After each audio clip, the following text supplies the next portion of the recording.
Hi, everybody. Welcome to Module 3. We are halfway through the course with 2 modules to go.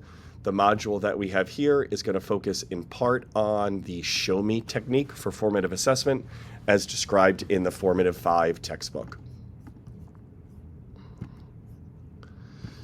There's 3 sets of readings that we'll be doing over the course of this module.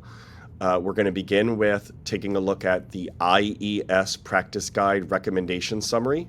The IES is the Institute for Education Sciences, and they have produced an excellent guide that gives an overview of 8 recommendations for response to intervention in mathematics, looking at 8 components that can be included in interventions for mathematics. And they describe the research behind those recommendations, how those components can be incorporated, and the barriers that sometimes exist when trying to include those components in an intervention. You will be taking a look at the summary page, which describes in brief each one of the 8 recommendations, and then there's a short video summary for each of the 8, as well as a reading that describes all of them. You will be choosing one of the 5 recommendations that have strong or moderate evidence for its effectiveness. These 5 are listed here. Choose one, watch the video summary, and then you're going to be reading the linked narrative summary for one of these 5. The discussion forum thread, the first one for the discussion forum, is around that particular reading. The second reading that you'll be doing is from the Formative 5. It is Chapter 3 about the Show Me formative assessment technique. And the second of the 2 threads is about that particular formative assessment technique. For our synchronous meeting that we'll be having next Monday, the 30th, I'm going to ask that you in advance read this article from Teaching Children's Mathematics called How to Leverage the Potential of Mathematical Errors.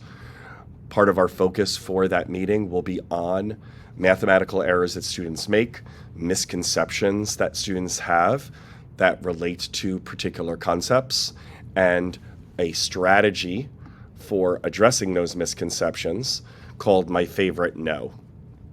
We will be in that meeting taking a look at some MCAT practice tests and then watching the video and seeing a demonstration of the My Favorite No.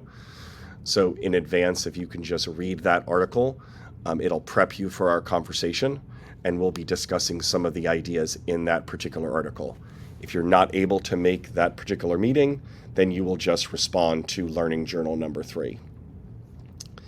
Misconceptions is the focus of our end of module assignment. The end of module assignment involves taking a look at some student work, some hypothetical student work, and reading the student work that is presented, and then thinking about what mistake the student seems to be making, what misconception might be underlying that error, and how you would work to help correct the misconception. There's 7 different scenarios. You will just need to pick 3 of them when you're working on this particular assignment.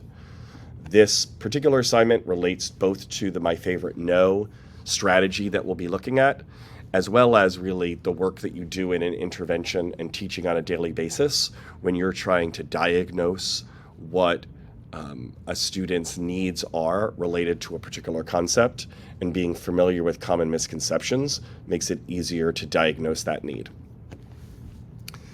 There is a calendar, as with the other modules, that gives suggested dates and required dates for when things are due. And then I have also included the overview of the case study project.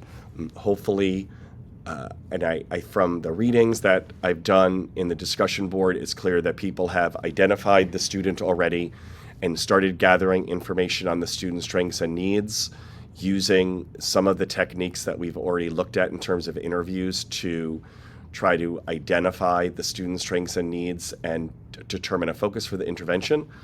During this particular module, if you have not done so already, you're tasked with analyzing assessment data, determining the focus of the intervention, and then determining the format of that intervention.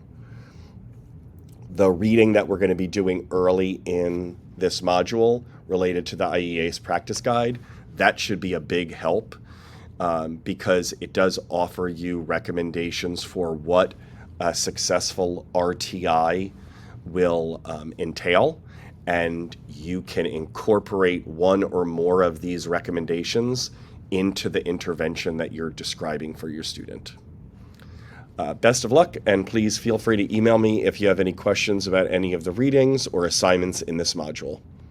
Have a great day.